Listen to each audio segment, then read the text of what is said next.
How's it going, everybody? Hope you're all doing fantastic. Which reminds me, I need to put on my hair tie. That's funny. Earlier, I remember thinking, "Oh, I'm just gonna put my hair tie here. It's okay, because I'll remember where I put it, so long as I remember." But I don't actually remember where I put it. So, huh? That's my fault.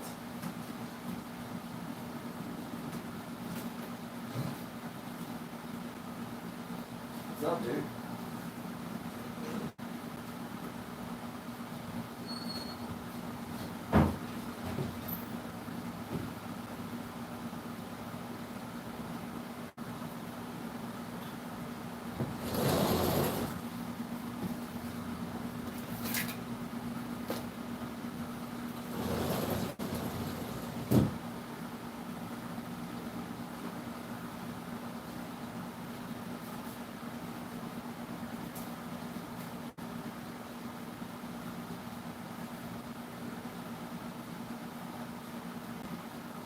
What did I do?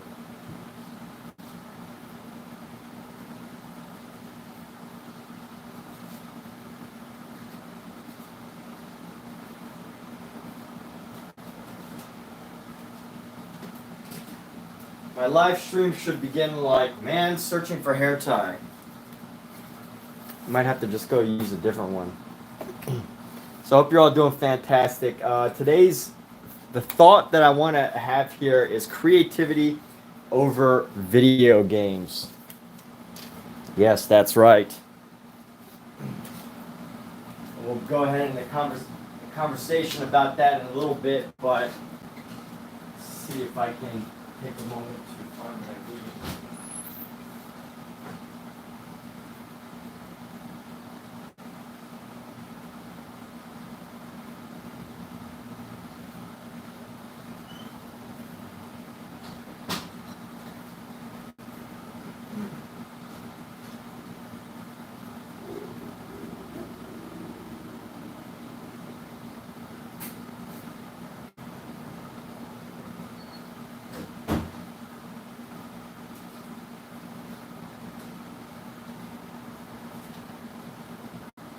Pretty sure I literally.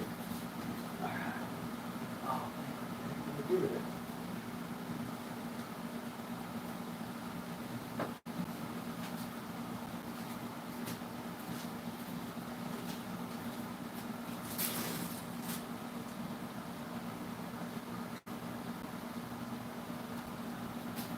All right, well, I'm gonna have to use a new one.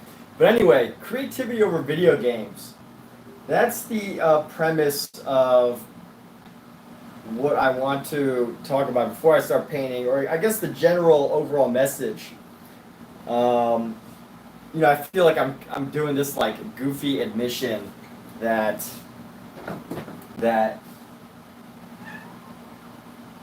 it's a funny challenge. Overcoming a video game addiction. And while I don't think video games is necessarily harmful, there's a ton of research that suggests that they could be good for coordination. They keep people like busy, things like that. I definitely think that if you're a person who, as an adult or whatever, as any age person, that wants to do certain types of things, like maybe it be sports, or doing better at your job, or whatever it is, any life goals, that games can definitely get in the way. And I say that from personal experience. And I think it's important to see creativity over video games. But let's see, Gianna, cool tattoos. You love the paint. The profile of it is so cool. Thank you. Yeah, this is something we're working on right now. But I lost the hair tie. And it's funny. I remember putting it down and saying, I'm going to remember where this is, where I put this. But for whatever reason, I didn't. And now my favorite hair tie is gone. And yeah, we're just going to have to work with it. So anyway, So anyway, how's it going, Gianna? What do you think about? What are your thoughts about addictions to video games? Let's get some thoughts here. I'm curious as to what other people believe.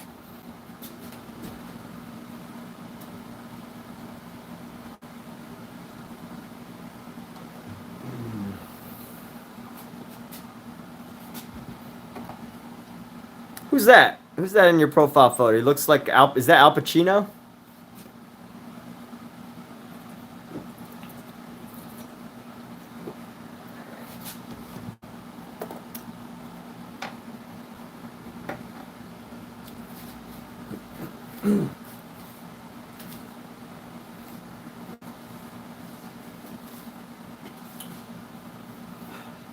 But anyway, earlier I was contemplating, should I do another session of painting, or should I play some video games on my day off? And I almost let the video game bug bite me and pull me into an alternative universe, an escape from this challenging life, a respite.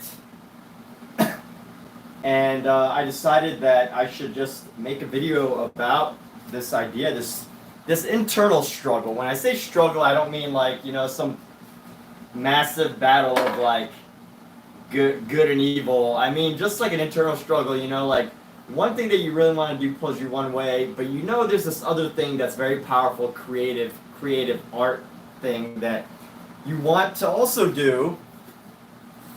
And why would what makes me want to do one thing over the other? And I felt that was like a powerful Superman is goated. Yes, he is. He's the greatest of all time, for sure.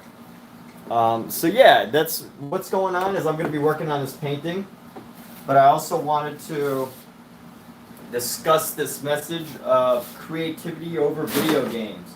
Now, not everyone would agree. I'm not villainizing video games or anything. But I think it's important to consider when you're looking to accomplish something that, you know, you also keep track of the things that don't really contribute to you moving in the direction that you want to go.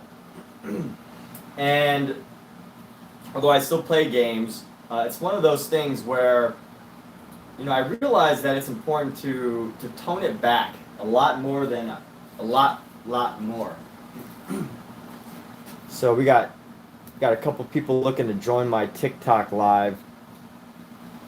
I'm actually my TikTok is actually muted because I'm trying to chat with my YouTube stream, but I gotta find a strategy to keep track of hair ties.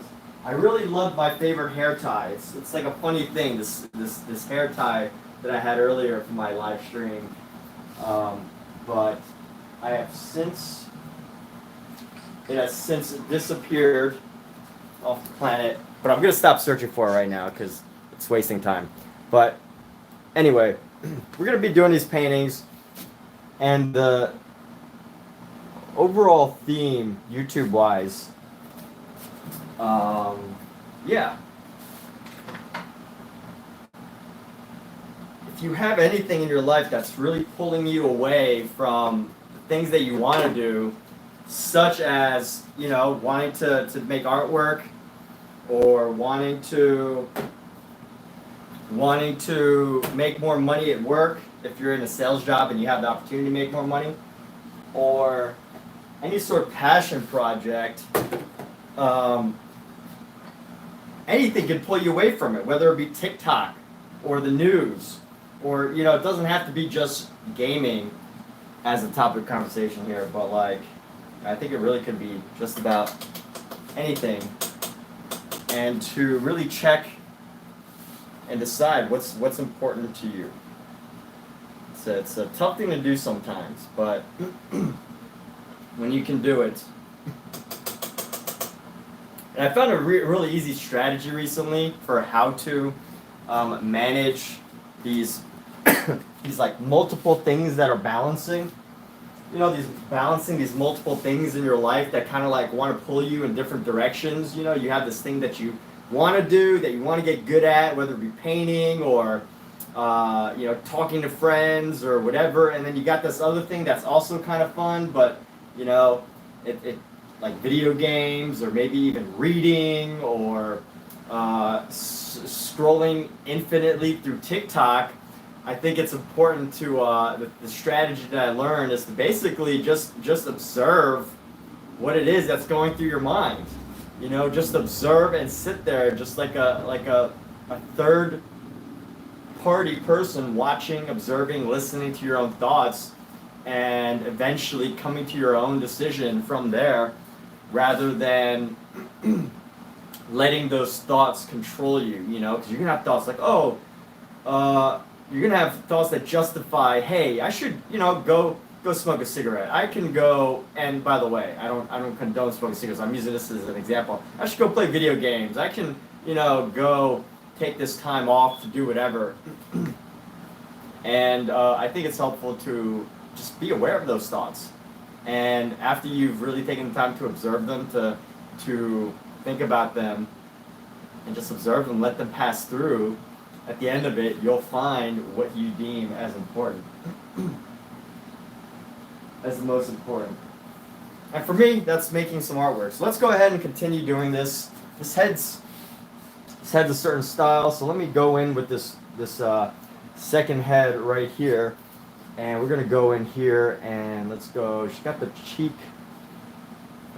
right there. We go right here, get more of a cheek area right here. You want to soften this space around the cheek. And keep it nice and dark in the shadow right here. Give this right here. And it's going to get extra dark right into here. And I can actually color this part different color.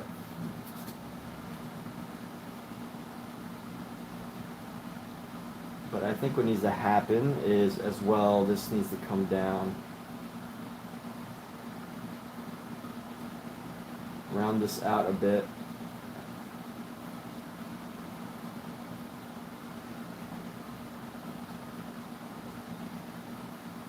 And let's see, let's throw in some shadows around the ears here.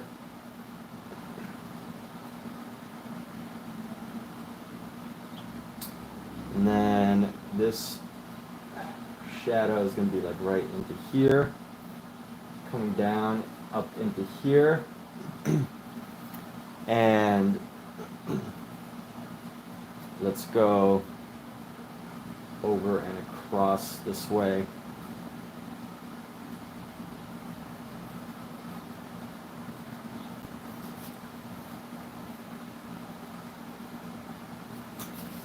And yeah, that's something that's been on my mind lately, is how to deal or how to handle things in your life that are pulling you away from the things that you want to do, that you want to get good at. And you know what? I think the other hard part of it is really deciding what is you justifying, like, you know, what is you justifying things versus you being, you know, I guess like your authentic self. For example, when I started running, I would say, oh, I'm going to go run at night. But then, you know, I would skip my nighttime runs. And I would have to ask myself, you know, why am I skipping my nighttime runs? And deep down, I didn't want to admit to myself, and this is going to sound like no man is ever going to admit this. No man is ever going to admit this. But if I really asked myself why I didn't do runs at night, it's because the only real answer is because I'm scared of running in the dark.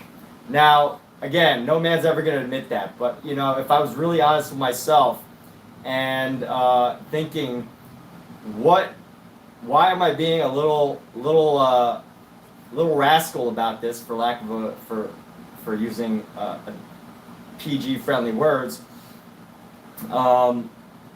You know, the only reason is because you have a fear of something, a fear of what's happening out in dark. Now, I have ran at night. I run at night once in a while, but it was an interesting experience to you know, come into come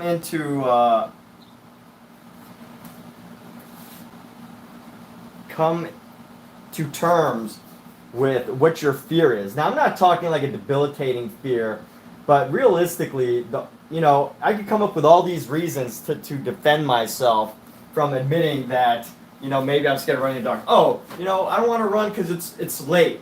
It's cold out. I can run in the morning.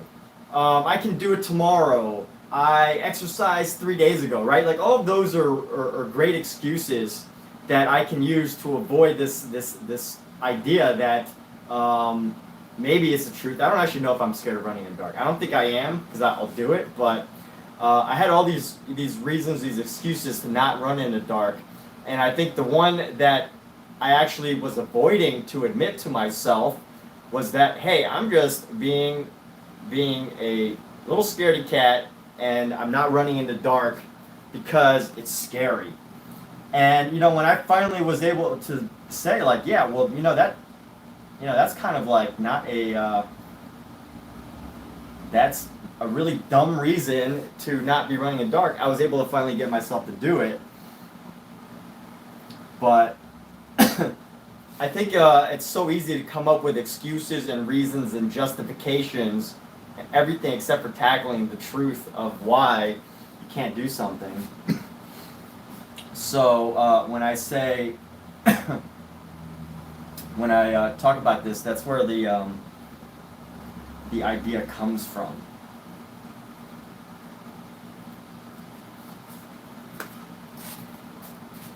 So anyway, I think that whole idea there was more so about the idea that you can justify your way out of things, but you can justify your way into things, you can justify your way out of things, but at the end of the day, you ultimately have to take the responsibility or whatever. So that was a dilemma that I experienced.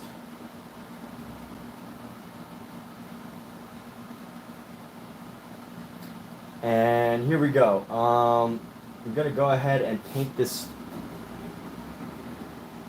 ear. Needs some work, and we're gonna go down here with a line for hair.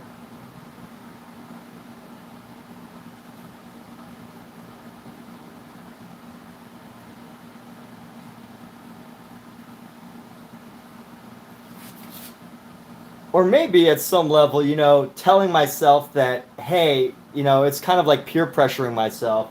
Maybe telling myself that I'm scared of running in the dark was a way of peer pressuring myself into doing it. Like, obviously, I don't want to be scared of the dark. I want to prove that, you know, I'm not scared of the dark, so I would go do it. So, you know, there's a couple ways that I could have considered justifying that, but, you know, it's one of those things. Like, why am I not doing the thing that I must do, that I feel like I really want to get good at? And that could be sometimes a very difficult thing to answer.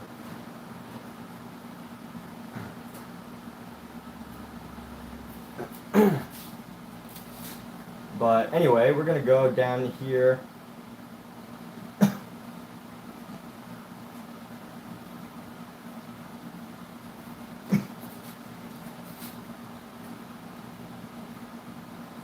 I'm a very introspective person, as in I spend a lot of time in my own head, and maybe it's not always for the best, but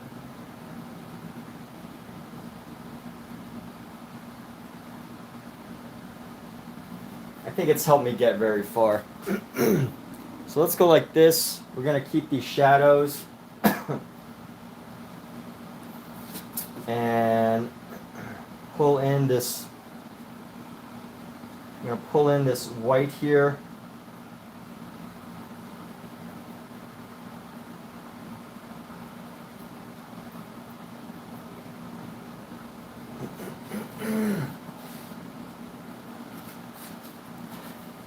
And let's go. Where can I find too white? Here we go.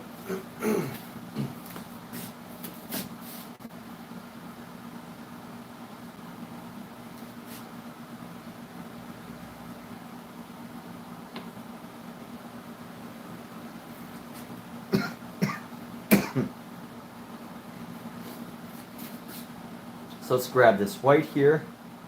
I'm gonna mix that in. It's a very juicy white. I think there was a lot of oil involved in this white here. And I'm working with this pistachio green. I've decided that I'm gonna work with the pistachio green here. Add a little bit more of a light green.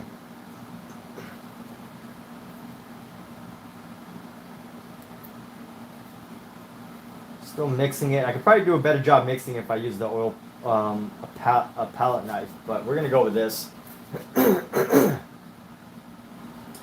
And let's go into the face here.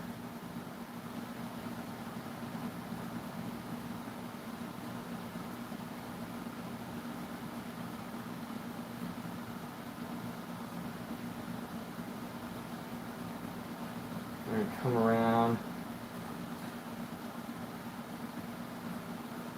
And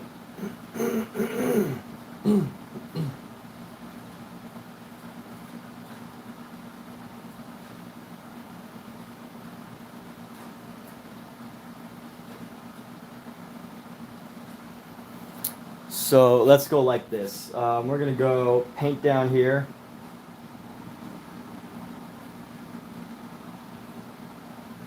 And yeah, I think fear is one of those things that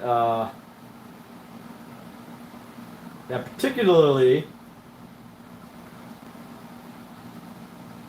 that can be a challenging thing to either find or admit, because you can come up with so many reasons why you're not scared of something. No one will admit that they're scared of something. Well, you know, let me take that back.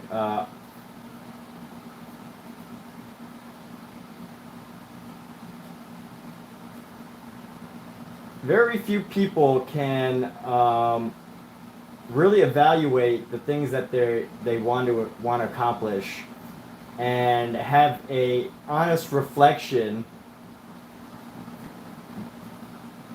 and they might come to terms with the idea that, you know, maybe they are horrified of what could possibly happen if they succeed, should they succeed.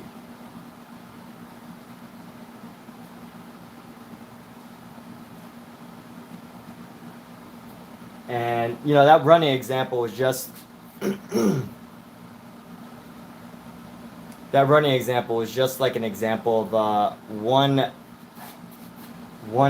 personal challenge that I faced when I was trying to get better at running to eventually complete a full marathon, which I did.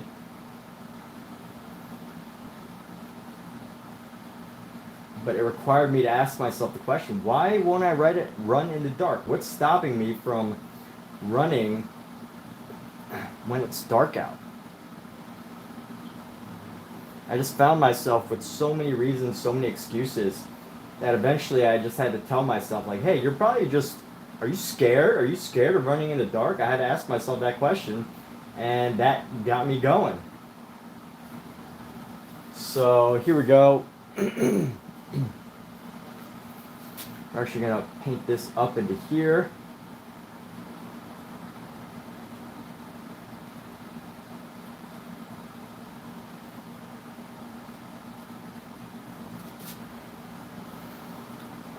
You know what? I'm not going to keep painting. I'm not going to keep painting the hair this color. We're going to go with a different color in a moment, but for now, I want to at least paint in this section right here.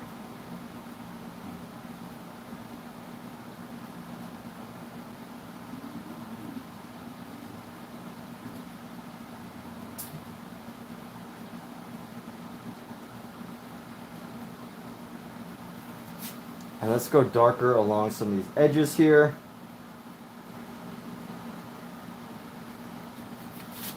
go down like this.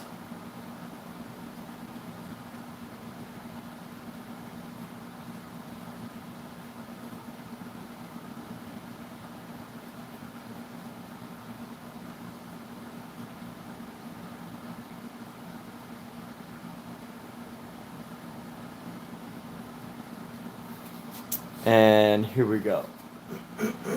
So really all this is doing is just adding a little bit of shadow, adding a subtle detail of shadow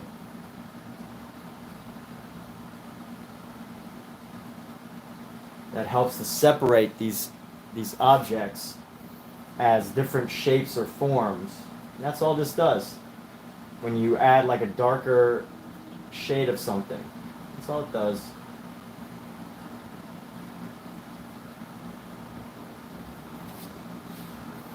And as you can see, just this detail itself was able to help create a separate plane of existence for this piece.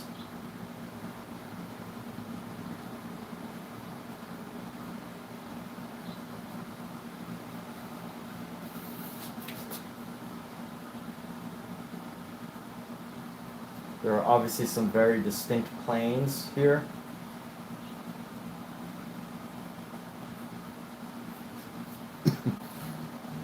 And eventually I'll separate them a little better.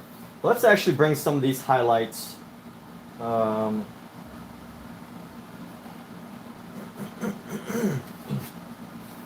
I'm going to sketch the next one.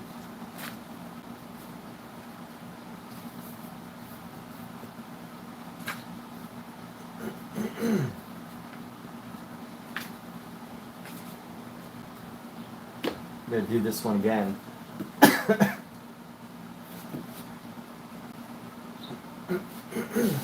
But I want to collage these, so I'm going to figure out a way to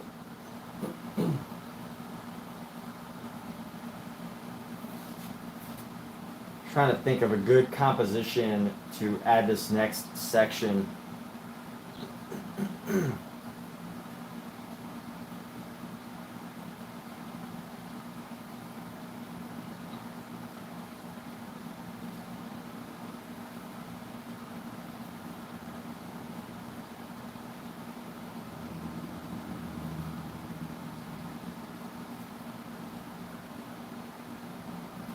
No, that's not going to work.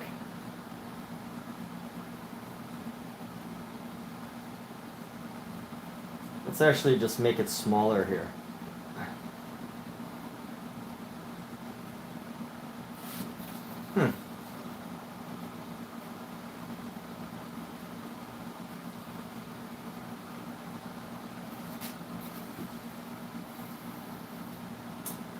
Trying to decide where I'm going to put this other head.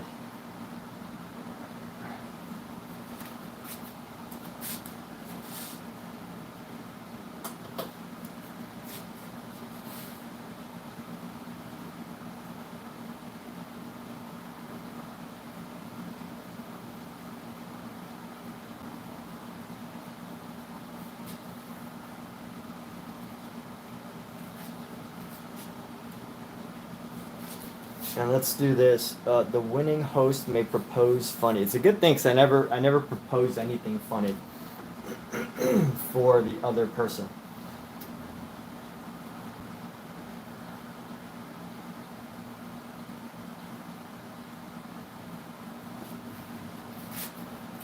Let's see. How do I want to approach this? I almost want to put it on the back of this head, but then I'll be missing some features that I don't want to miss.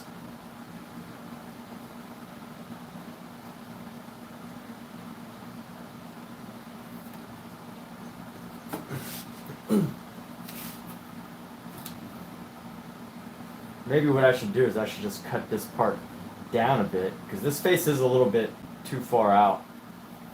I can actually... Let's see, if I want to end the nose like right here, she does have a distinctly smaller head.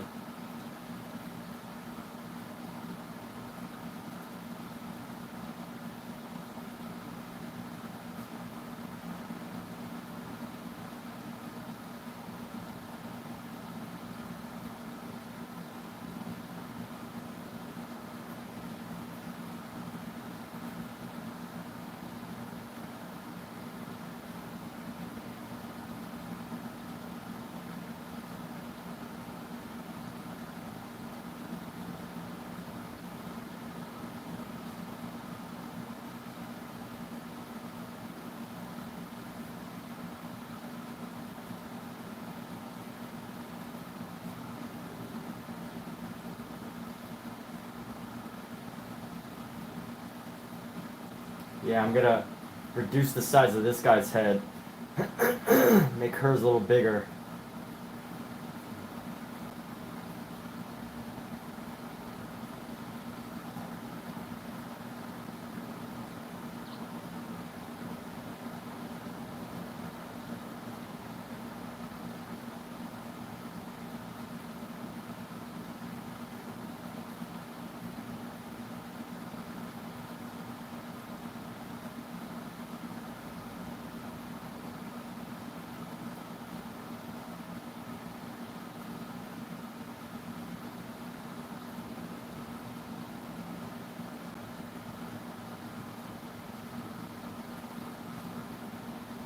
Be about the size of the nose.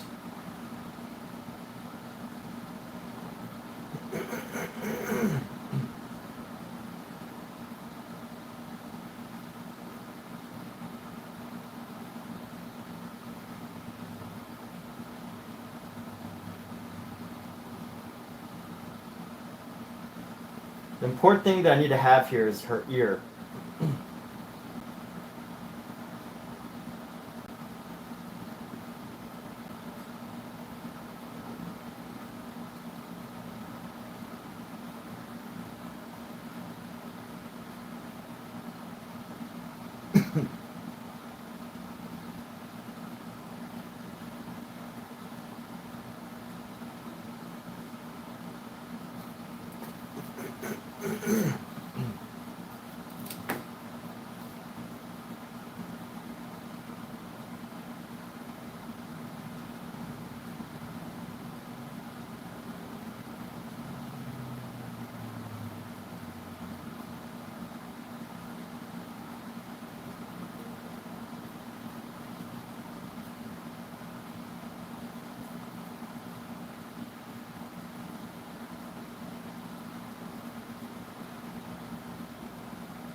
Nope, that needs to be a little bit lower. So actually right around the lip, wow. They made such a low ear for this girl. I guess it's a child, that's why. A low ear.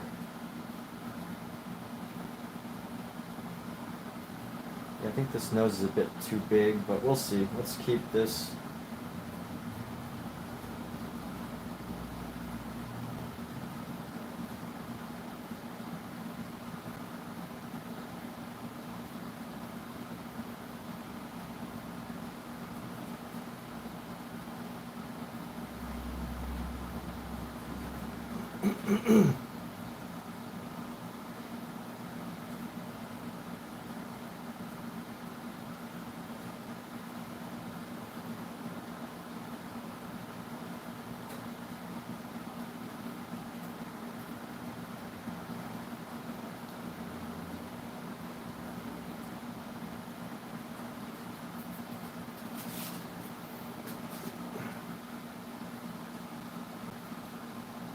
All right, and same thing as the last one.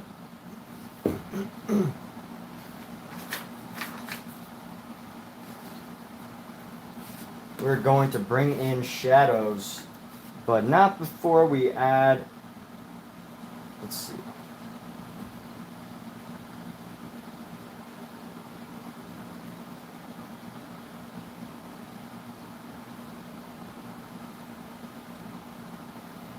Not before we add some extra detail.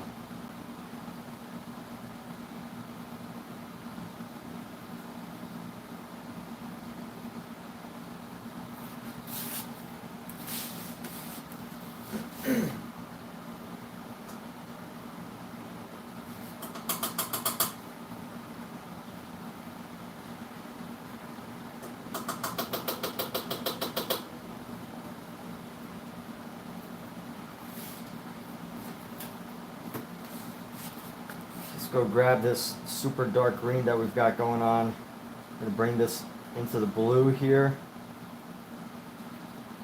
Maybe a little bit of black into this, just to give it that extra depth. And let's go paint our shadows.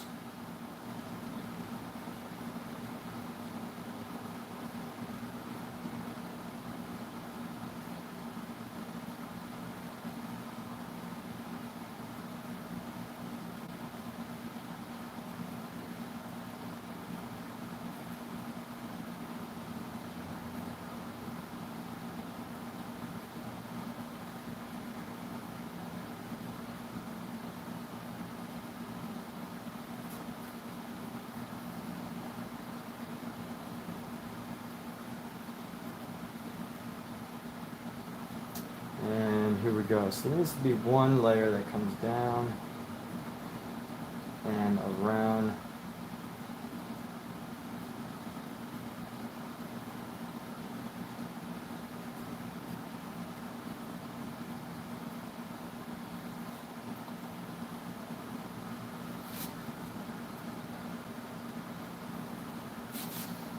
And I think this is where John Singer Sargent really separated from the pack as far as how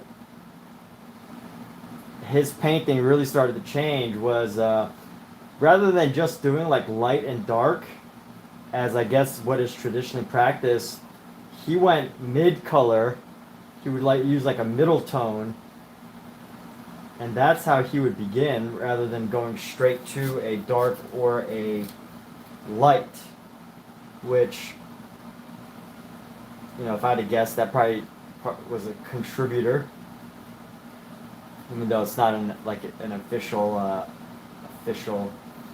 officialized idea. But we're gonna keep going and working with these really dark shadows here.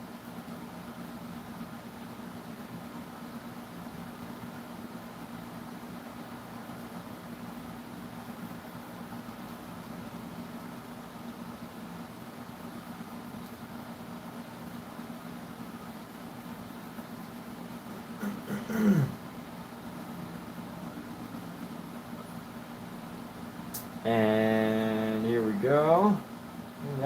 Bring that down, get this lip nice.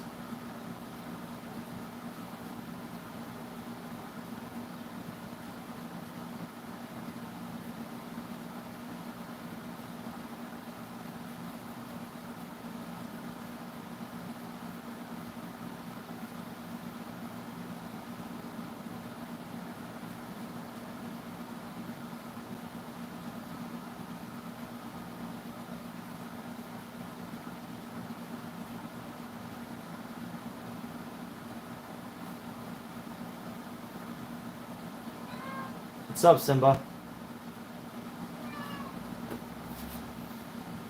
And here we go. Doing a subtle little neck transition. Gonna bring down this ear here.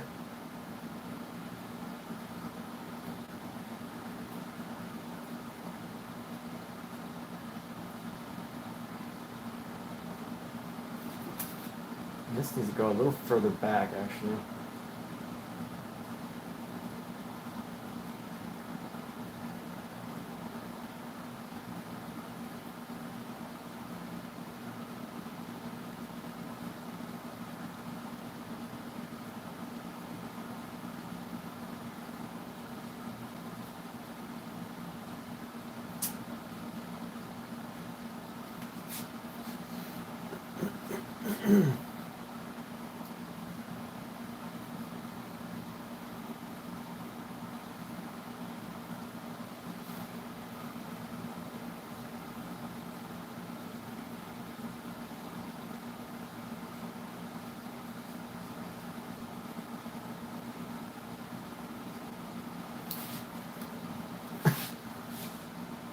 And I love how these paintings have been coming together, because it just really goes to show you how you really only need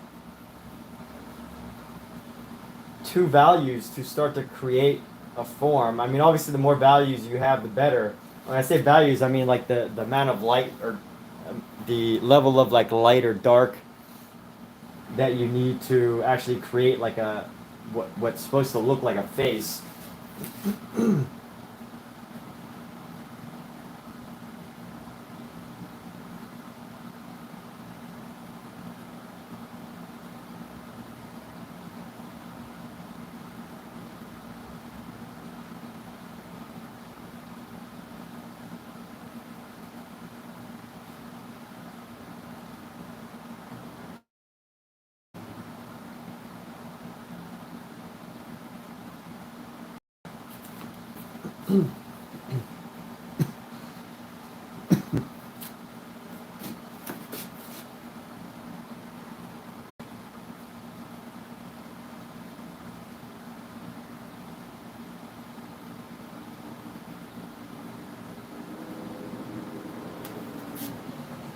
So this ear needs to become a little smaller. I'm going to change the hair color at some point. But what I want to do is I want to go into this other head here.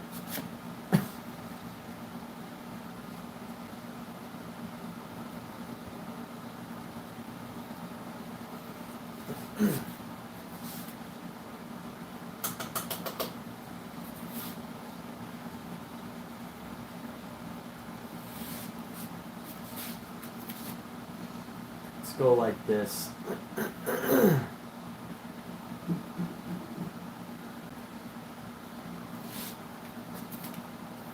Basically want to almost like collage these together.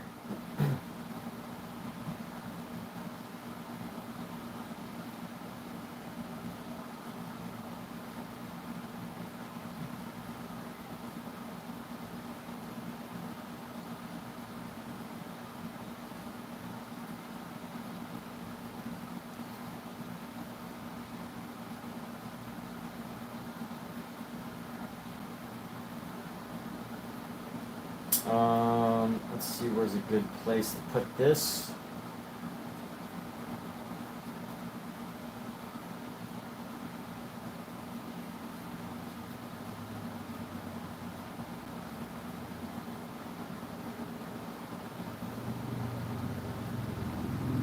You know what, I can actually put this right here.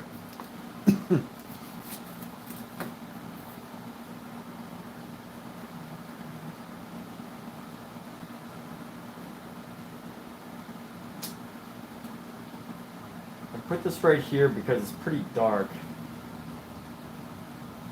as far as the separation of light and dark goes. So we're going to go right here.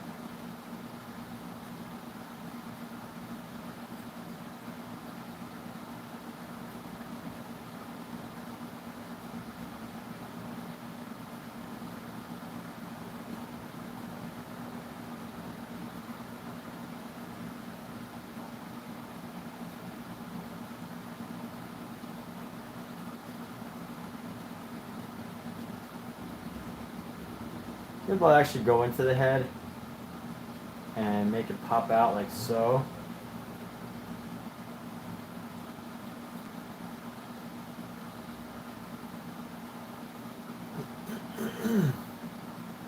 Should go to the end there.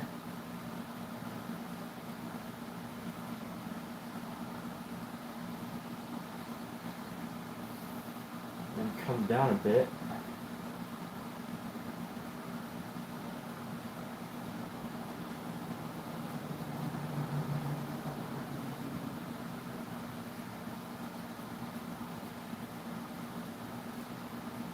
From the nose, bring the nose down.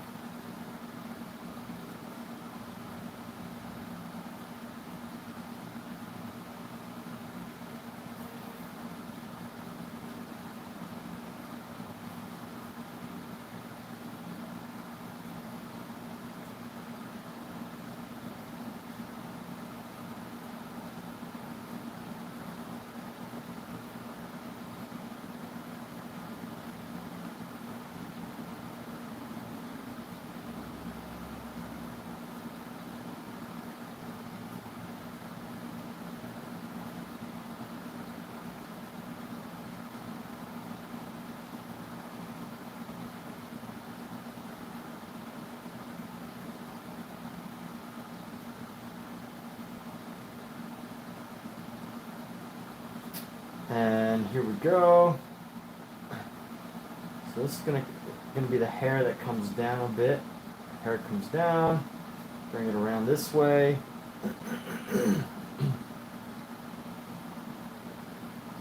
Gonna have some deep shadows right here.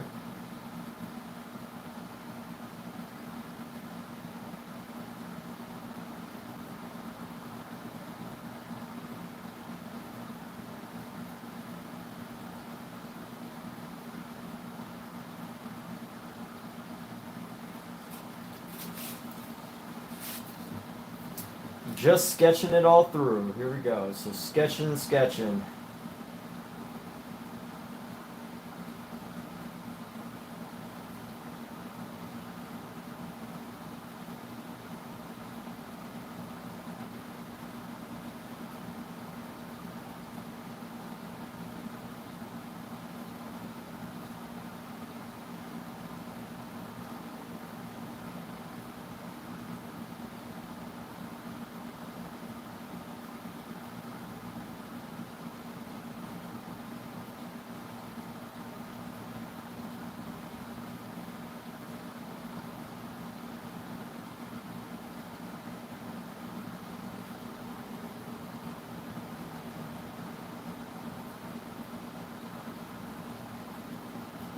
So I do have to elongate this just a little bit because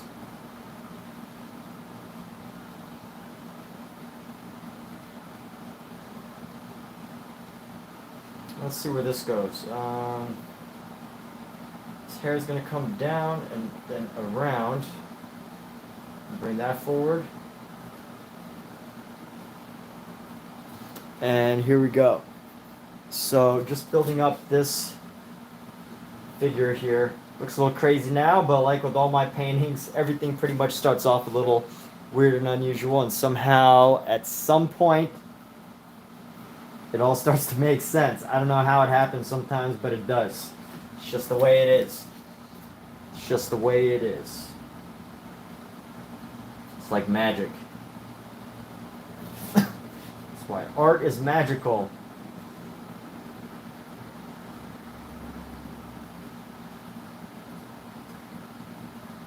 So-called ugly phase, where things don't always quite make sense. And people will probably ask you, what are you doing?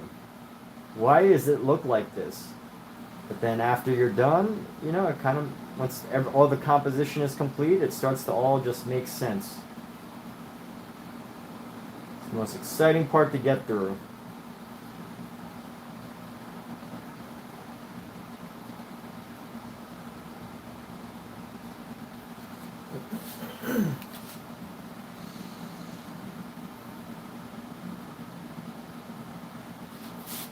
Alright, here we go. We're going to drop this color down. I'm going to clean my brush so we can get the shadows on this character here. And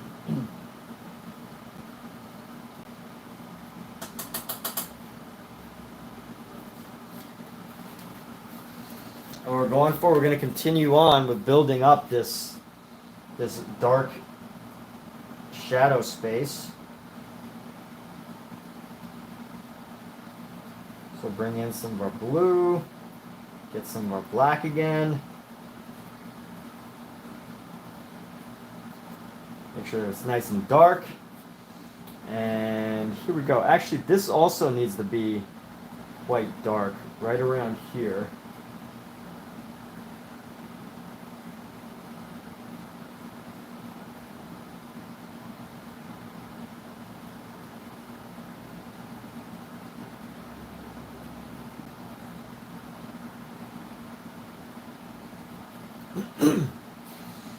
But before we do that, let's go right here, start with this really dark space right over here.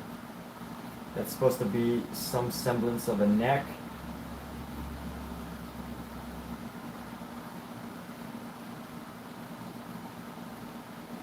Make the shadow somewhat rounded. A nice little edge there. And then we're going to bring a little bit of shadow into our hair right here.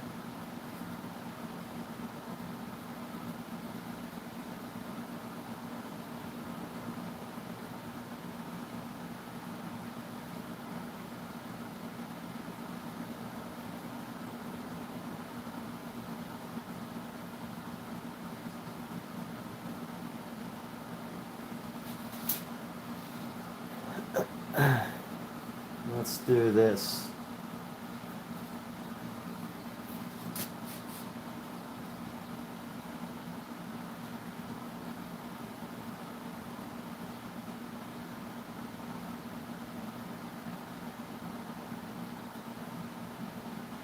Let's go like this here. So shadow, definitely some shadows up into here.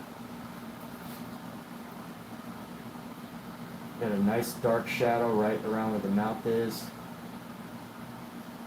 Bring this into like a triangle form right here.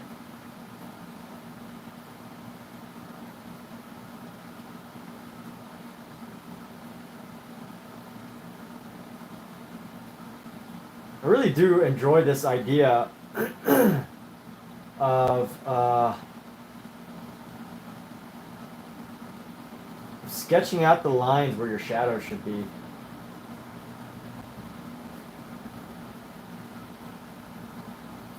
And making it like angular.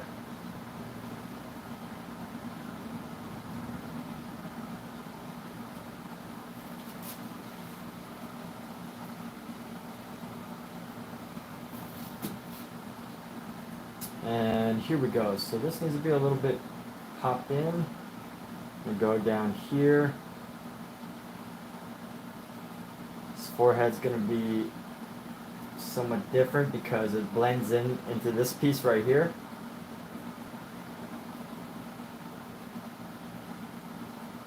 Bring this down to the nose and then round it out.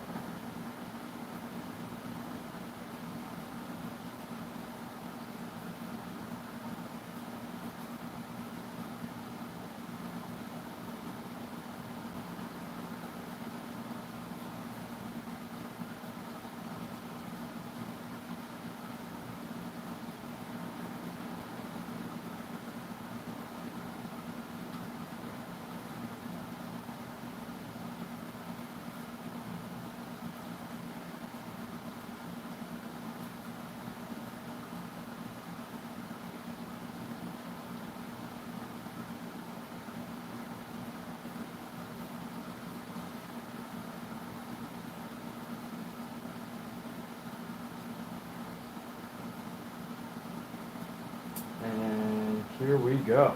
So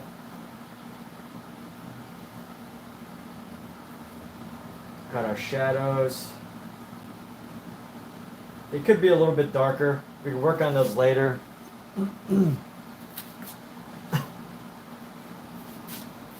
But for now, it's not too bad as far as the actual shade is concerned. You know what? Let's take a slightly lighter color. We're going to go around. We're actually going to start to build some of the mid values. A little paint booger right here. And here we go.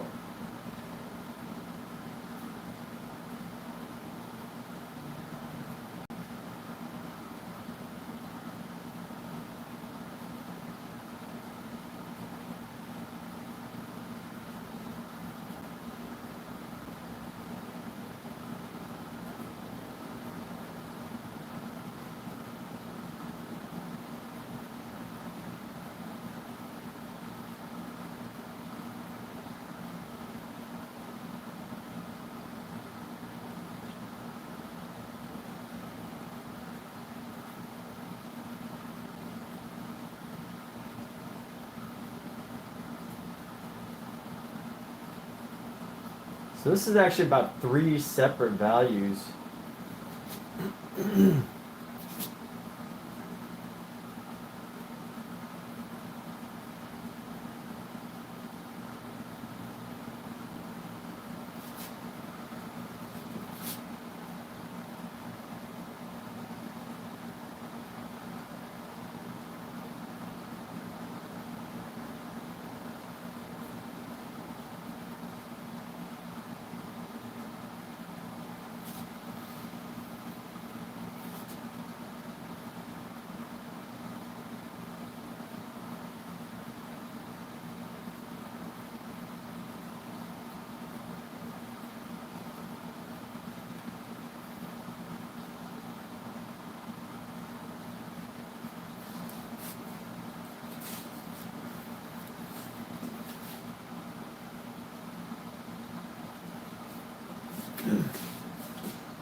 I might have to call this painting just a bunch of heads. It depends on if there's more heads to do.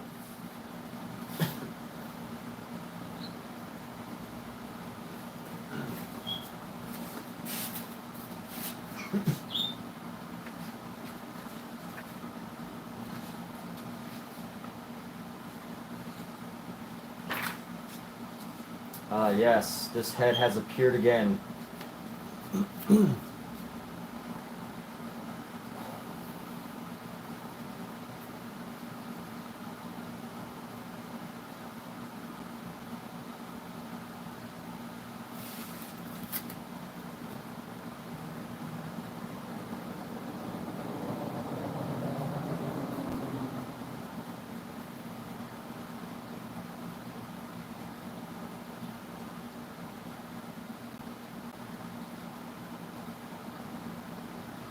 Trying to find a good way to balance this next head, to place this next head in the painting somewhere.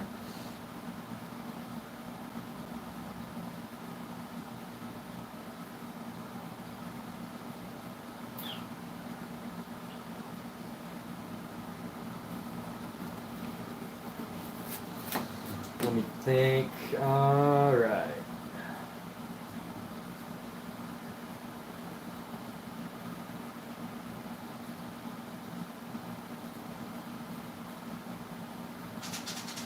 I just don't want to lose too many of the shadowy features of this figure.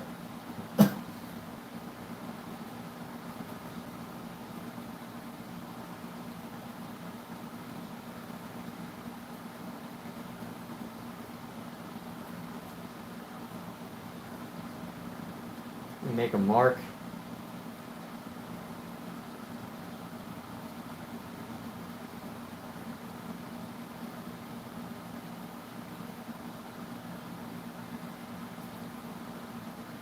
It all starts with a mark, and then another mark, and then another.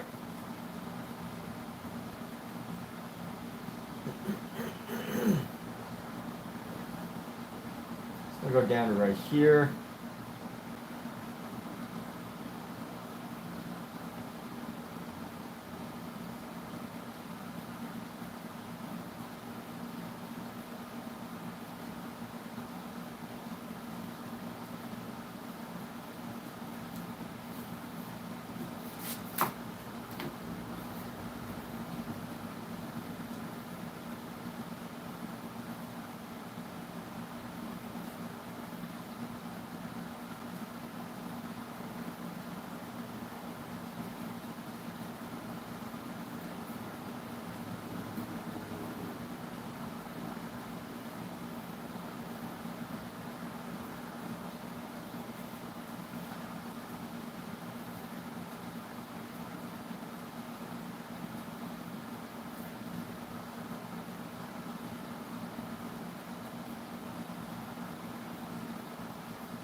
So here we go.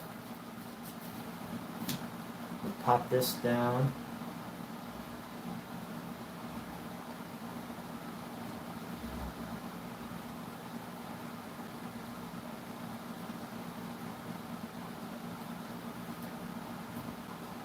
And this chin is going to come out significantly forward compared to the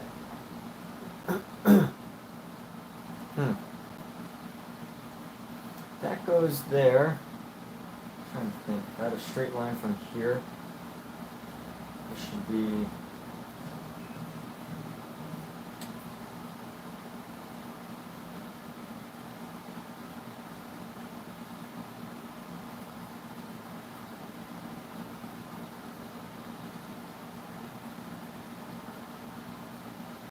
Forehead's going to come out past.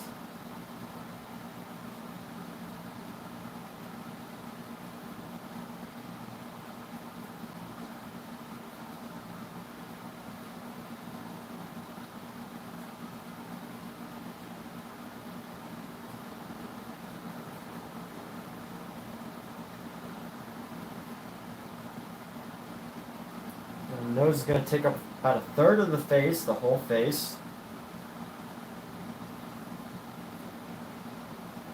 Got really long.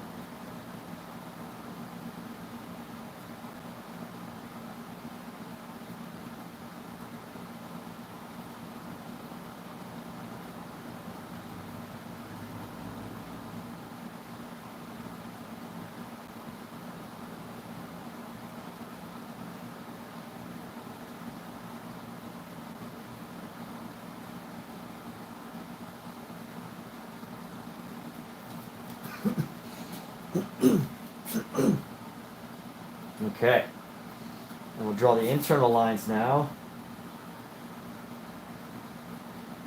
Some lines internally.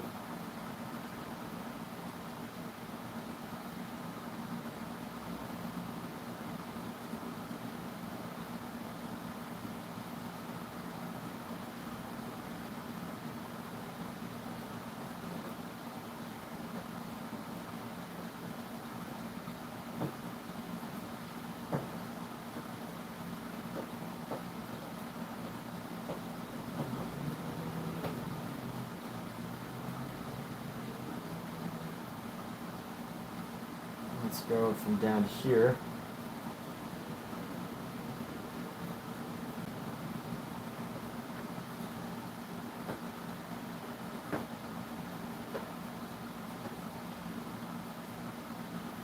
Simba, why are you acting out? Is it time to eat?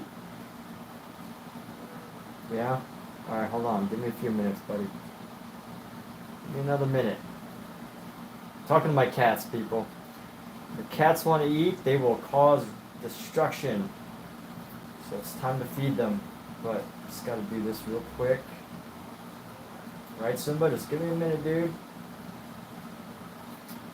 And I'll be right with you. So here we go. Bring this down about halfway down the nose. And all I'm doing, I have a reference here in front of me, and I'm just checking like proportions. Constantly looking back at proportions and like where things are in relation to other things. That's it. Nothing.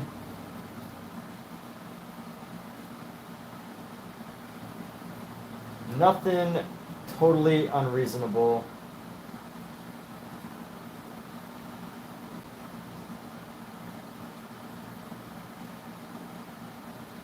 Nothing that would be impossible for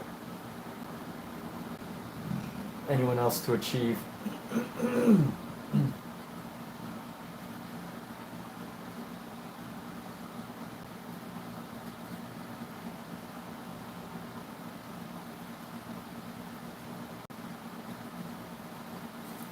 All right. Excuse me, people, for a moment as I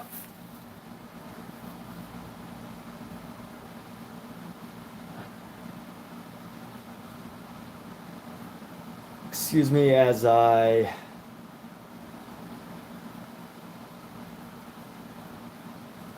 go feed the cats. I'll be right back in just a moment. Let me see settings. How do I mute this video? Oh, here we go.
And we're back.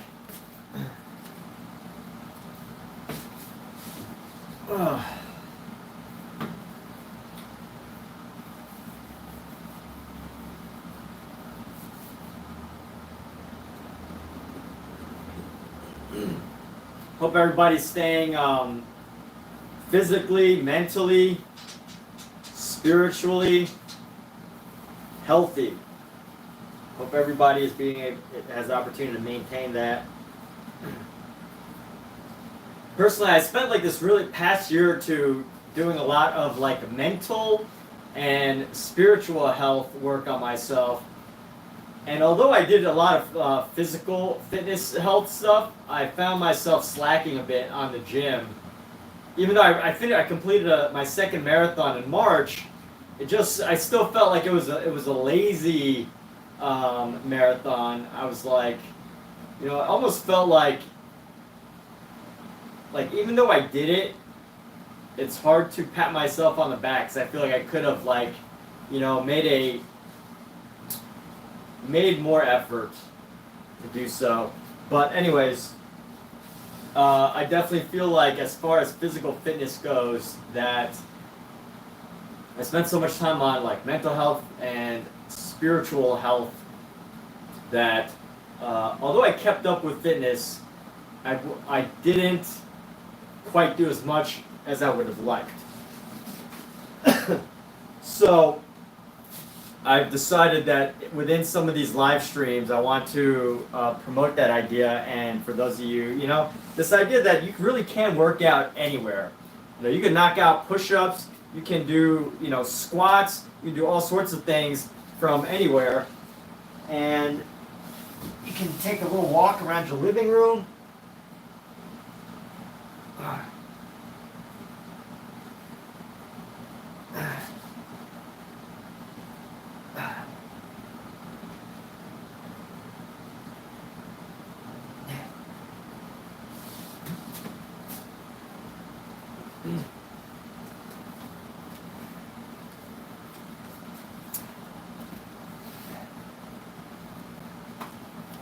And that was my message for the day, my PSA, not really a PSA because that would be a safety announcement, but my positive message for now is exercise, people. Take care of your physical health. Take care of your mental health. Take care of your spiritual health, your financial health, your relationship health, your social health. All that comes together to help all of those things. And you know what? In such a busy society, I get that it's really difficult to maintain all of those things, but I think it's really important. I think it's really worth it. If you can. I mean, what's to stop anyone from doing push-ups at work, right? So anyway, cats are fed. So we're going to go ahead and start putting in the shadows for this figure.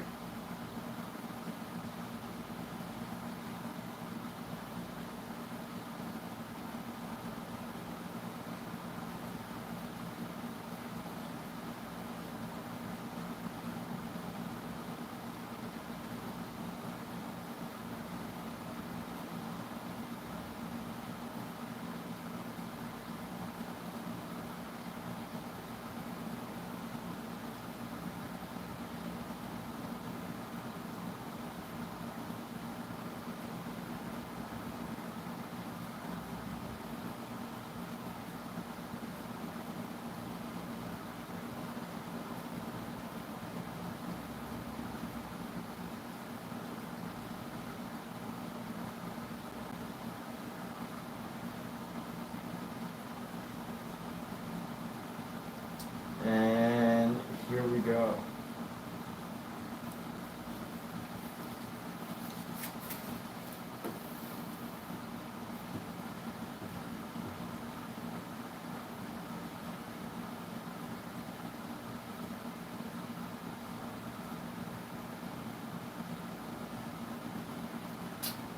And using our shadow color, I should say just our dark darker color to help to initiate shadows on our figure here.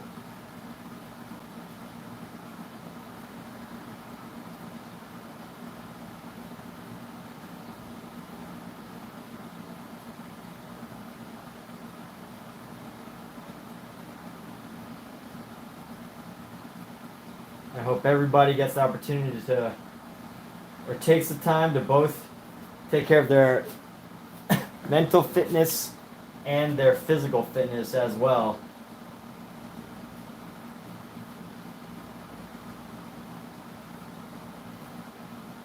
And, you know, being creative is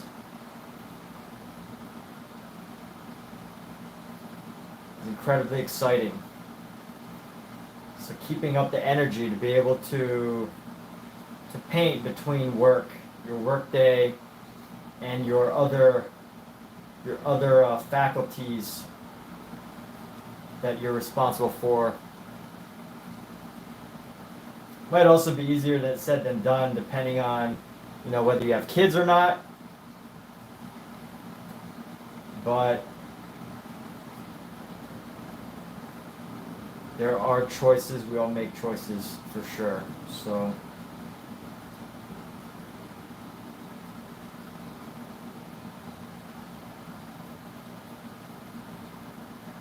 I'm leaving this open compared to the last one because the last one doesn't have the same structure left open for the eye, which is it's a mistake. There's an unnoticed detail. That's okay. Just transform the direction that you're taking things. Or just modify and improve. I saw this great tutorial by someone named Will Rockfort, an artist named Will Rockfort on Instagram. Really great artist. If I had to say, he's probably like a spiritual successor to Norman Rockwell. Or maybe not a spiritual successor. That might be a little too much, but like he has the talent of capturing ideas in the same way as Norman Rockwell. He's really good. Let's just say he's a really good artist that captures a certain spirit of life, of living. And Will Rockfort, I think is his name. That's Rock with an H, Rochfort. And he did this really interesting thing where he had this huge painting already done, but he wanted to change the detail of a face. So it was like a totally complete painting. If you see his paintings, you'll see that they're incredibly detailed and, you know, probably takes lots and lots of time. And despite that, he wanted to change a face, and he just basically painted over the face. And I thought that was really interesting to see someone at that level of artistic talent do something like that. So what we got right now is I got this cheek here. By the way, TikTok people, I mute my TikTok because my live YouTube live stream is my priority of sound. So I won't be able to communicate for TikTok. But you know, if you send a message, I will be sure to get to it. But here we go. Let's go down here and, you know, continue on with basically just the shadow of this head here. The part of the head that's not in the light.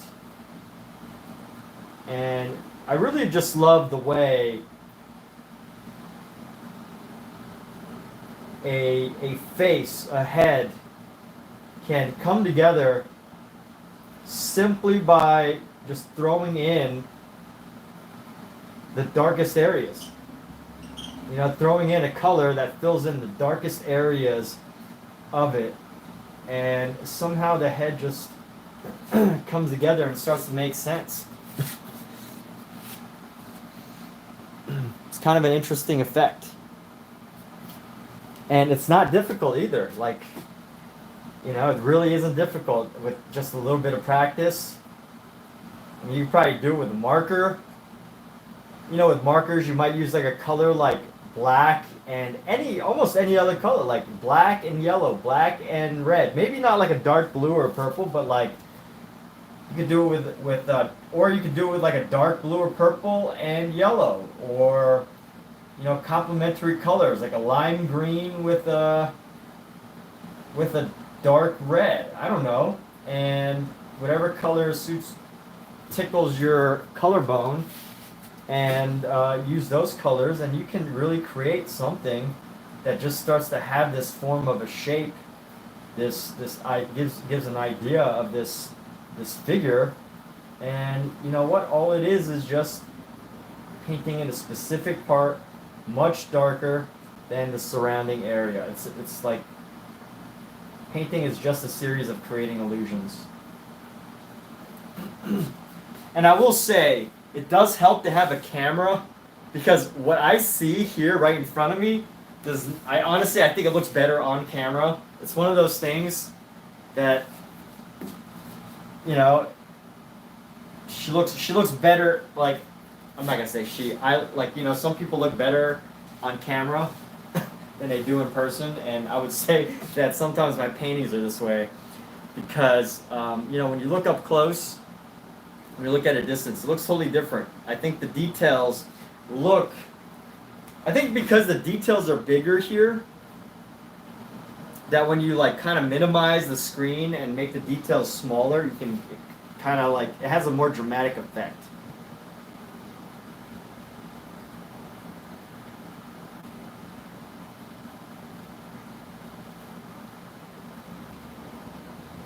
So anyway, cleaning off my brush and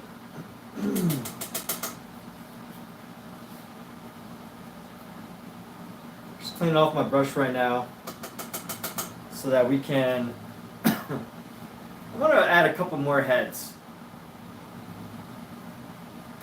I'm going to add another, there's going to be another head up here. I'm going to sketch out a bunch of heads before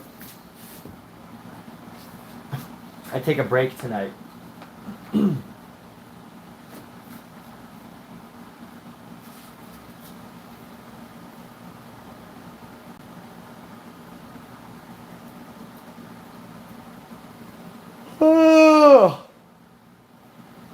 Okay, so let's go ahead with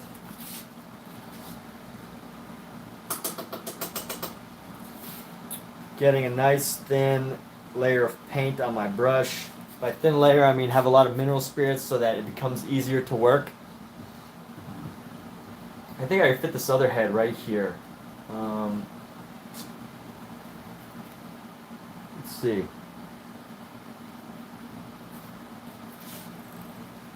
Yeah, this is a little big.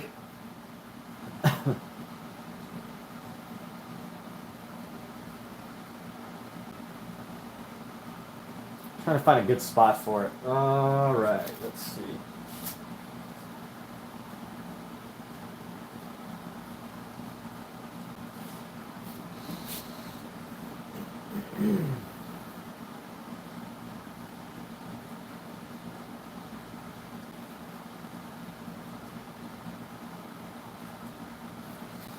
If I go like this, I put this right here, am I going to have space for the other final head, which is probably going to come down this way?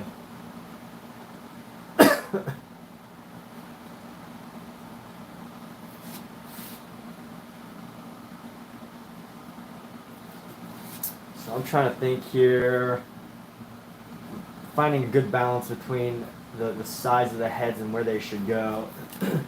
I guess it feels balanced if I have the smaller heads on top, right? Yeah, we're going to go with that.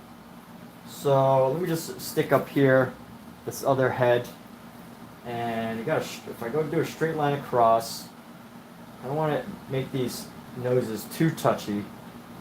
So I'll mark out the nose like right, forehead and the nose need to come like so. If I didn't want to put one more head up here, it would be so much easier. But maybe this is where good planning comes into play.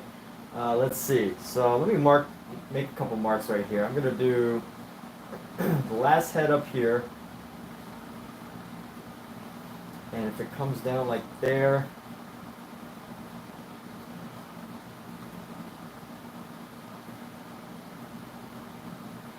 just want to be able to make a mark here. And it's probably going to come down right about here. To the tip of the nose is going to come right down here.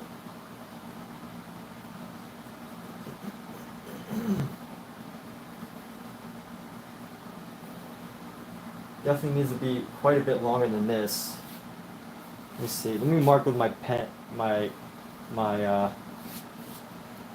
brush right here. So that's about 1, and then not that much bigger. So 1, and then yeah, that's about right. Okay.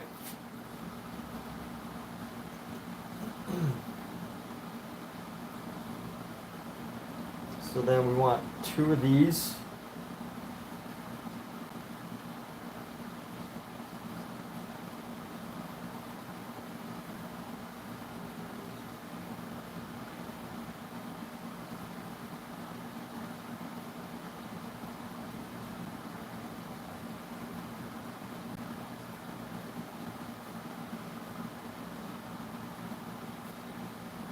Trying to find just the right spot here.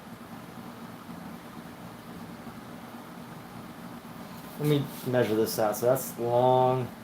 That length is about that, plus a little bit more. So whatever this length is, you go down, and then just a little bit more from there.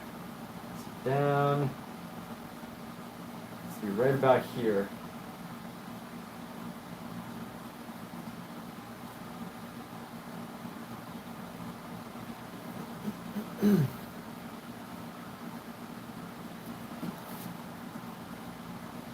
Alright, so now that we've got this kind of marked out, I know that I can basically fit my head here. Almost. Uh-oh. So I didn't give him enough space on this side. Shoot. You know what, let's just go ahead and do this one. I think I have enough space that I can work with. So I don't need to worry too much about it. Okay, let's go head right there.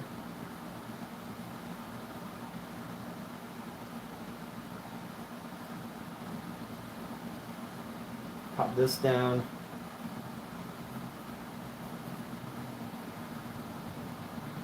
That's just a little bit.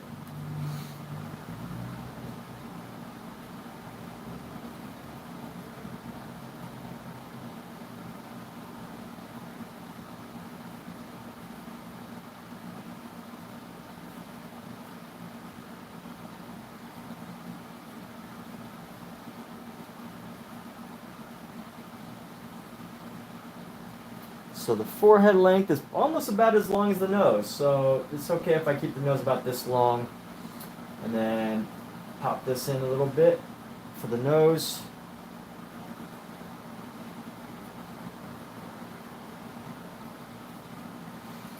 And there we have that. Go down a little bit for the lips. Pop another lip down a little further.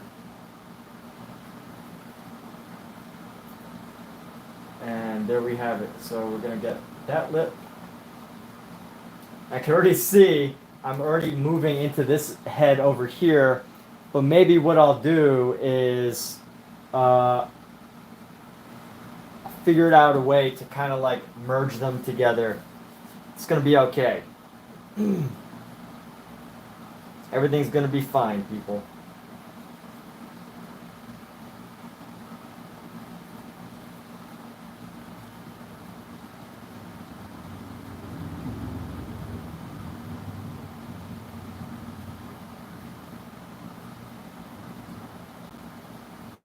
When people have to say everything's going to be fine, it means something is not going to be fine.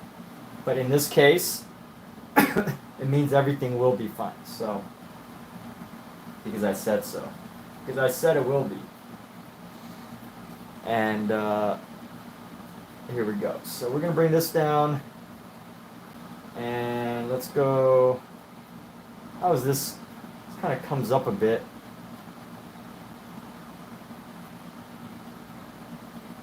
It points to an ear. Actually, it's a little bit steeper than that. A little bit of a steeper thing.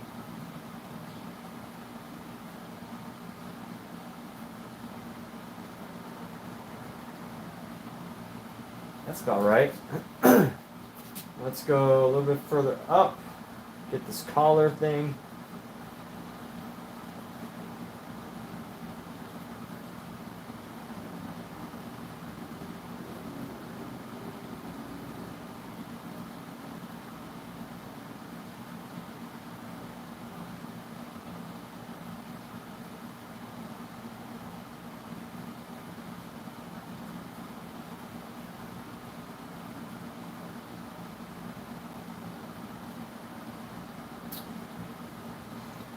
So is everybody taking care of their mental and their physical and their spiritual health? I hope everybody is.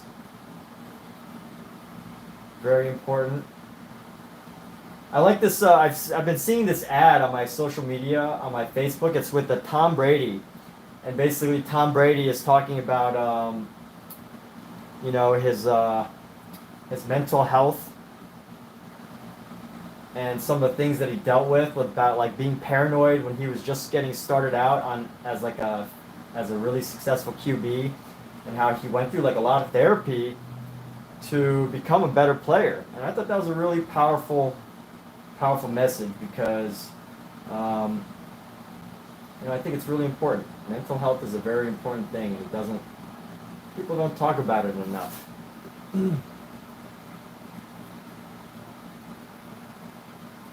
So this might need to be edited, but here I'm going to go sketch out this top head now. And fortunately, what I think is going to happen here is it's not going to merge into, I'm going to hopefully not merge this into the face as much. I'm really just going to try to keep it limited to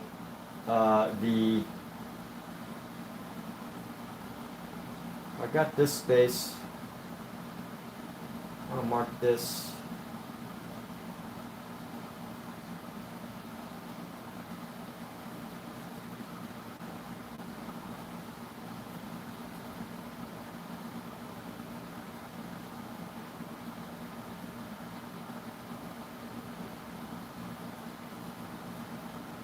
No, that's too close.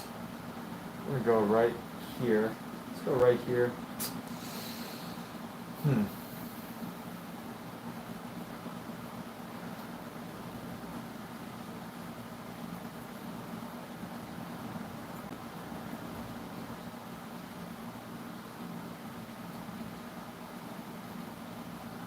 then that should pop down like right there.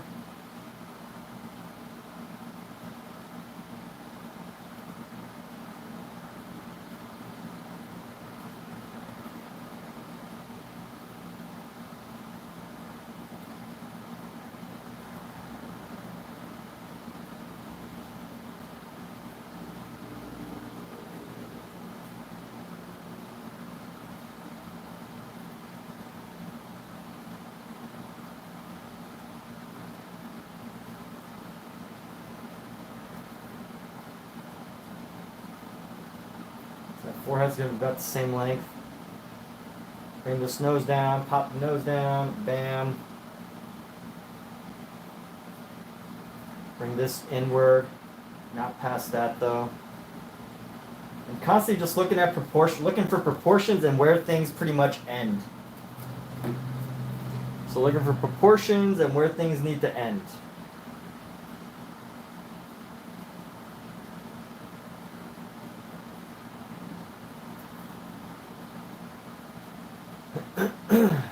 And that nose is going to come straight down, so bring this chin down a bit.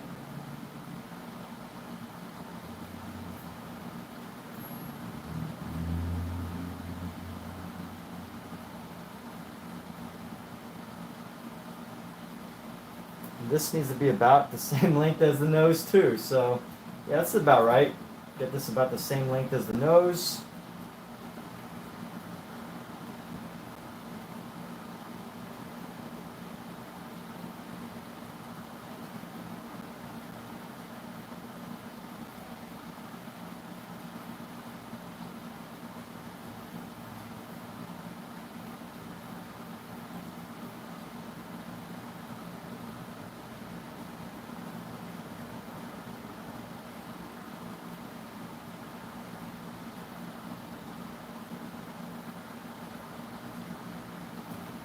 And here we go. So we're going to go down here, bring this around.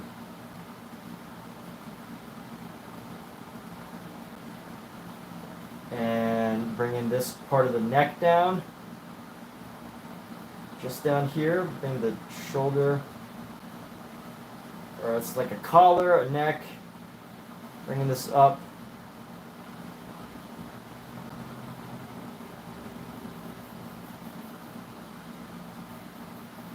I think I made this a little too thick. That's okay, we can work with that.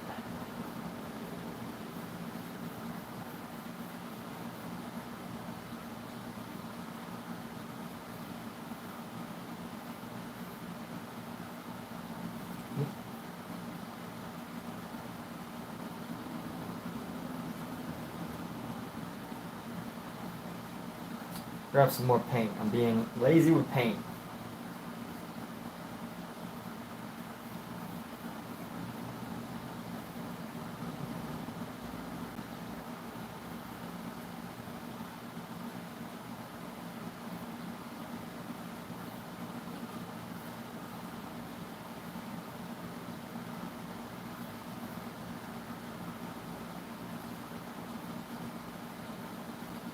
Okay. And you know what I just noticed? I haven't, for either of these, I didn't really paint in the details that need to be there. So let's go ahead back to this one. Let's go ahead and paint some details. So these details are going to define where the shadows basically go. Or the darker values. We can call them darker values. Call them shadows. You call them places where the light doesn't shine.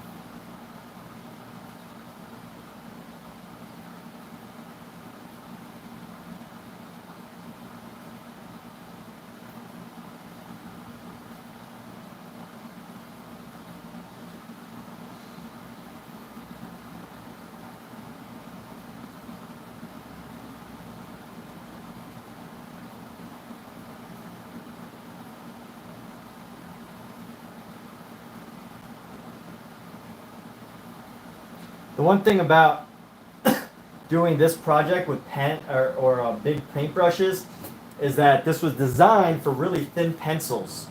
So when you work with really thick brushes, as you might imagine, it totally creates a different effect. So you have to like be very cognizant. You have to be very conscious of where your marks are landing. You don't have to be extra careful because unlike pen or pencil, you have the opportunity to really like, for at least a couple days of working on this painting, I have the opportunity to basically move things around however I please. I can even after it dries and it feels totally complete, I can totally transform this painting and just paint over it. But the whole idea I'm trying to get at here is that oil paint is very flexible. You can make mistakes. You can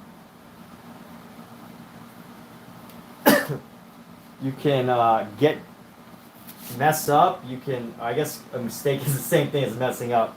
But I hope everybody gets what I'm saying. Is that oil paint is very flexible. It's very forgiving. That's the message I was trying to make there. So here we go. I need an ear right about here. The ear needs to go right across from the eye, actually. Wow, okay, so that's a really high ear. I don't know why I thought it would be lower. Actually, maybe right here.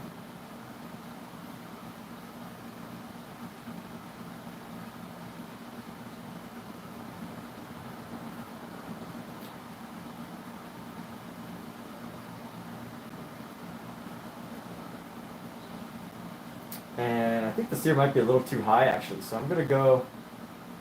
This is one hard thing about painting though, is that when you correct your mistakes, you have to remember what you're doing. Because like right here, it looks like I have, my ear could be over here, but what I'm trying to do is I'm really trying to make it smaller. So if you totally forget where you left off, and you come back to it in a couple days, you can kind of forget what you were doing, and that could create issues. But for whatever reason, these ears are huge. I don't know if like it's accurate. It doesn't feel accurate. But I think these are maybe somewhat caricature.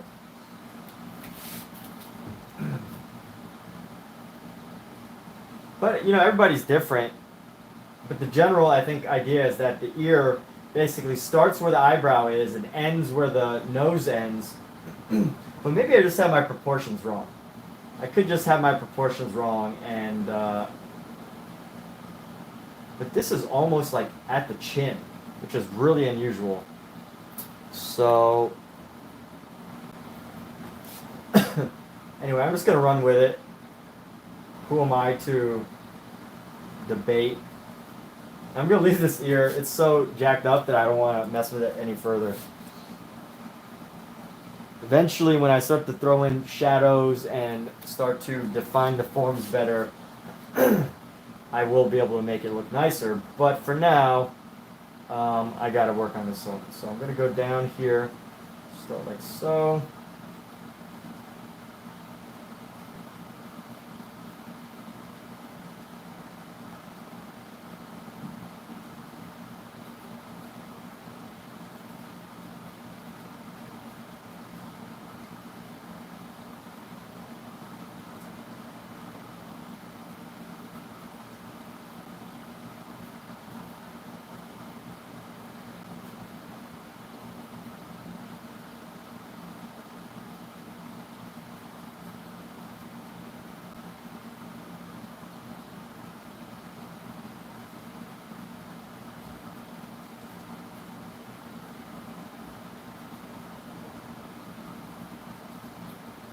Guy's chin is way too big.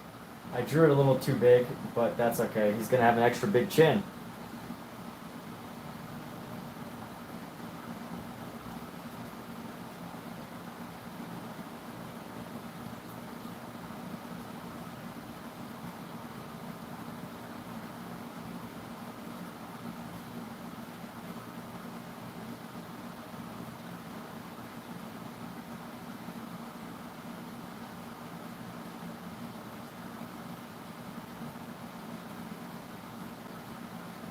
Alright, so this needs to start at the top of the eyelid, right there, and down.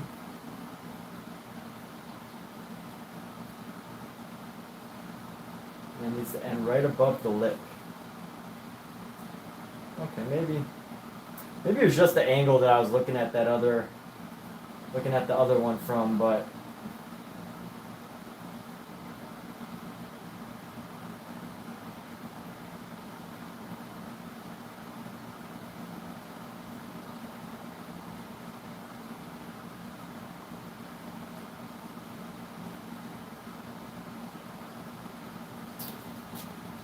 anyways, I think this one's going to look much better.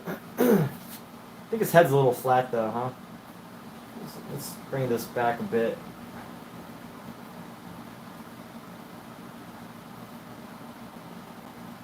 Give him a little bit more of a rounded head shape. Just a matter of just bringing that back a little bit. Bring this collar around.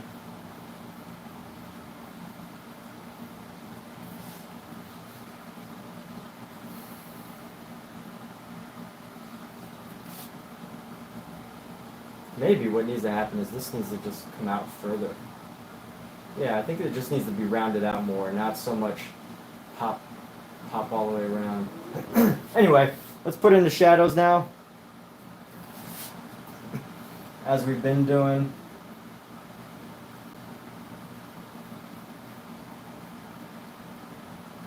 Time to throw in some shadows, baby. Let's do this. I like to just, like, when I have extra paint, I love to just like leave it somewhere on the canvas. That's where it's supposed to go. It's supposed to go on a canvas, not in a towel or in your paint cleaning tank. It's supposed to go on the canvas, right? Why buy paint if you're not going to put it on a canvas? I waste a lot of paint though. I don't know if y'all can see my area right here, but a lot of this paint I'm just going to scrape off and throw away, sadly. But let's get the shadows in.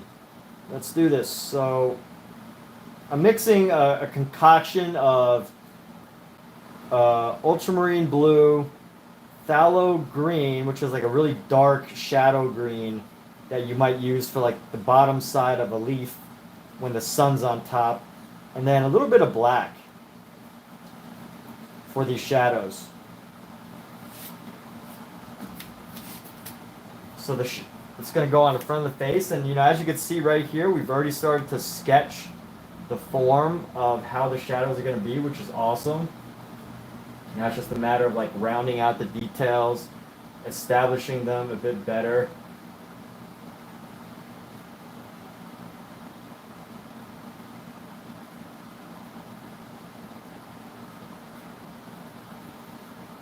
And honestly, this is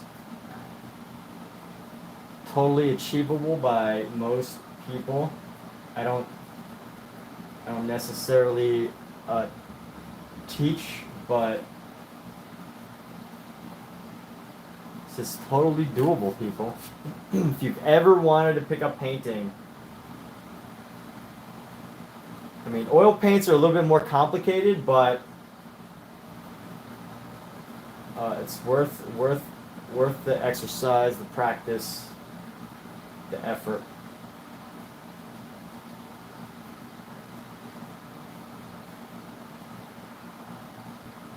There's a lot of facial hair on this gentleman, so I can't really get too detailed here. Can't get too detailed, but I will go into it.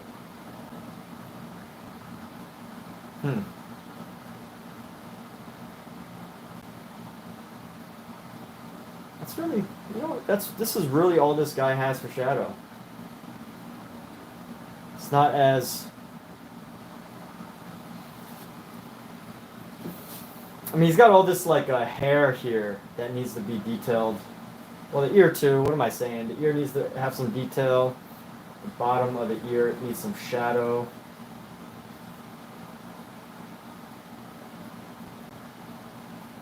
Front of the earlobe, right here.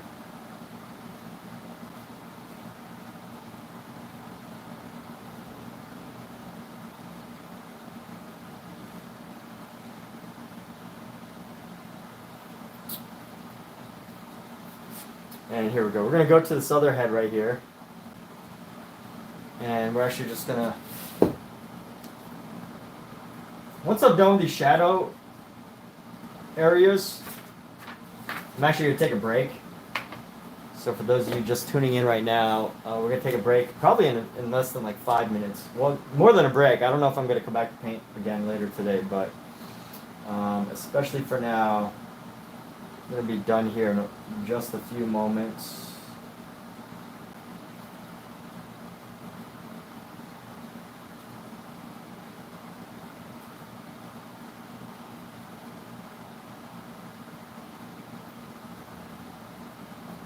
But, you know, painting endurance, our creative endurance, that's something that I'm personally working on building up.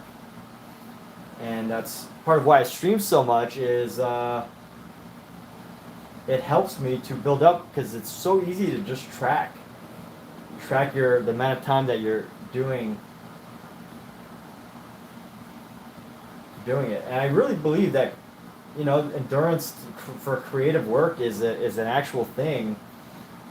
Just like a sport, you know, like a sport, a physical activity that you do for fun or leisure.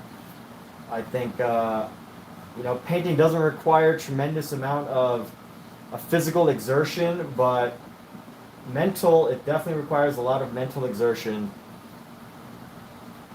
And it might not be as intense as a game of rugby or as cardiovascularly demanding as a as a game of soccer, but you know what?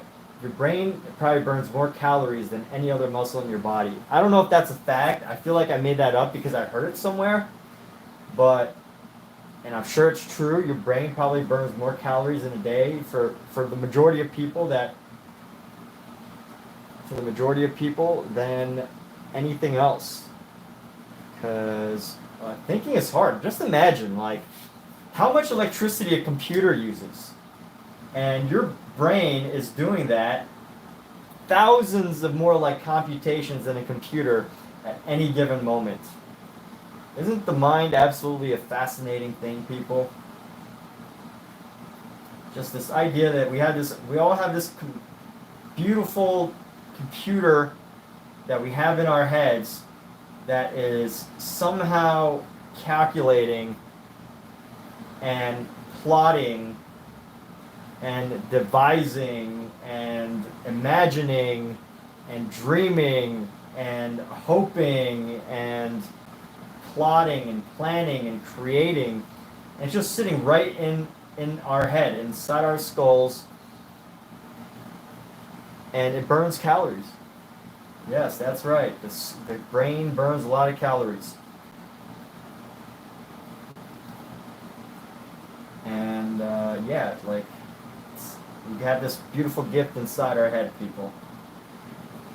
It's good to use it.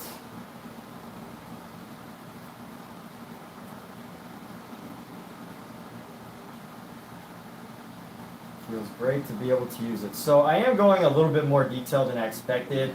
I didn't want to actually paint in this collar at first, but I think I'm going to use the shadow. This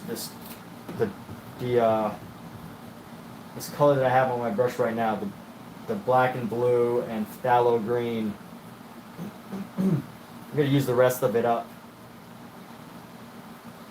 just to capture some of this this collar here.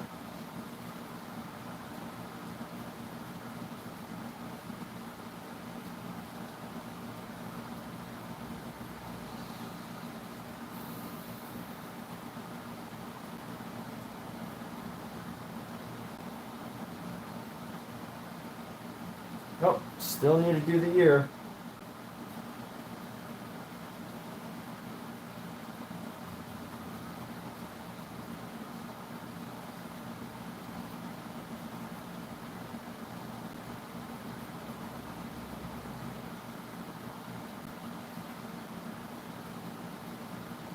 All right. You know what, everybody? Right now is a good time to take a break. That's what we're going to do. And just want to lay down a couple more colors here. So we've got the basis of our project.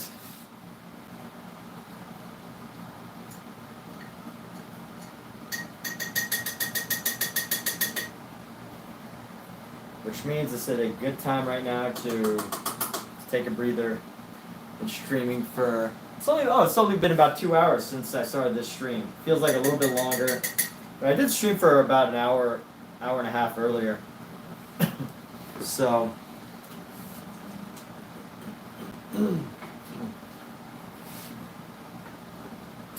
definitely certain types of painting I feel is less like mentally demanding, like when I'm trying to constantly, use geometry in my head, like to calculate where, certain lines need to go and like measurements and like kind of like being accurate. I definitely find myself becoming more, applying more brain fitness, but at the same time, I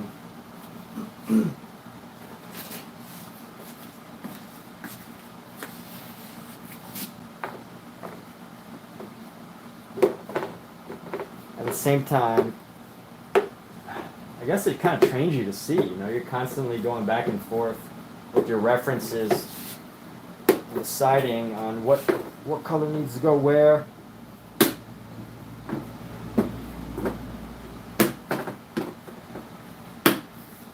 But I like this play that we have going on with greens and blues, so I'm going to stick with that. once we get back to this, probably tomorrow, maybe the day after. But let's go ahead and Abo Goddess. I think you gave me a bunch of likes earlier. I want to say thank you for that. I don't know if you're still here, Abo, but thank you so much. I think you're just tuning in, but I'm actually heading out of here right now. Yeah, I did see all the likes that you provided earlier, so I want to thank you for that from my previous stream. Did someone say something? UB started following. All right, winning hosts. Okay, cool. Well, thanks everybody for tuning in, and have a great day. YouTube as well. We're signing out. Thanks and have a great day.